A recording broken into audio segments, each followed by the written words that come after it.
Hello everyone. ഇന്ന് നമ്മൾ ഉണ്ടാക്കാൻ പോകുന്നത് വളരെ പോഷകസമ്പന്നമായൊരു ദോശയാണ്. ക്വിനോവ വെച്ചിട്ടുള്ള ദോശ. ക്വിനോവ ഒരു മുഴുധാന്യമാണ്. അത് നമ്മുടെ പച്ചരിയിലുള്ളതിൻ്റെ ഇരട്ടി പ്രോട്ടീൻ അവൈലബിളാണ് ക്വിനോവയിൽ. അതുപോലെ തന്നെ എല്ലാ തരത്തിലുള്ള 9 തരത്തിലുള്ള അമിനോ ആസിഡുകളും ക്വിനോവയിൽ അവൈലബിളാണ്. അതായത് ഒരു കംപ്ലീറ്റ് പ്രോട്ടീൻ പ്രൊഫൈൽ നിങ്ങൾക്ക് കിട്ടും. പച്ചരിയിൽ 2 ഗ്രാം പ്രോട്ടീൻ ഉള്ളപ്പം ക്വിനോവയ്ക്കകത്ത് 4 ഗ്രാം പ്രോട്ടീനുണ്ട്.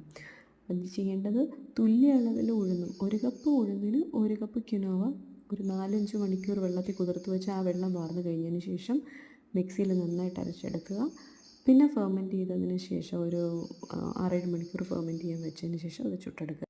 ഞാനിവിടെ ചെയ്തിരിക്കുന്നത് 1 കപ്പ് അരി പച്ചരി, 1 കപ്പ് ഉഴുന്ന്, 1 കപ്പ് ക്വിനോവ ഇങ്ങനെയാണ്. കാരണം എൻ്റെ മോൾക്ക് ക്വിനോവയുടെ ടേസ്റ്റ് അത്ര ഇഷ്ടമല്ല. അപ്പം ഇങ്ങനെ ചെയ്യുമ്പോഴത്തേനും നമ്മുടെ നോർമൽ ദോശയുടെ ടേസ്റ്റ് തന്നെ ഫീൽ ചെയ്യും.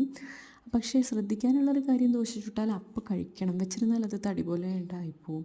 പിന്നെ ദോശ ചുടുമ്പോഴത്തേനും മുമ്പൊക്കെ ഞാൻ ദോശ ഉണ്ടാക്കുമ്പം 2-ാമത്തെ 3-ാമത്തെ ദോശയൊക്കെ കീറിപ്പോവായിരുന്നു.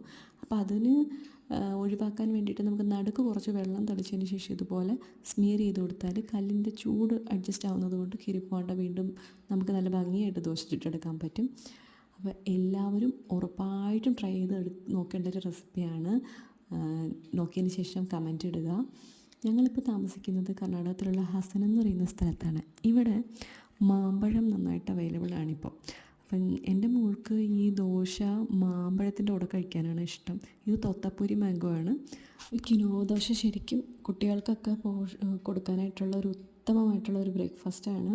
അപ്പം വീഡിയോ നിങ്ങൾക്ക് ഇഷ്ടപ്പെട്ടെങ്കിൽ ലൈക്ക് ചെയ്യാനും ഷെയർ ചെയ്യാനും സബ്സ്ക്രൈബ് ചെയ്യാനും മറക്കരുത്. അപ്പോൾ ഇന്ന് ഇത്രയേ ഉള്ളൂ. ബൈ.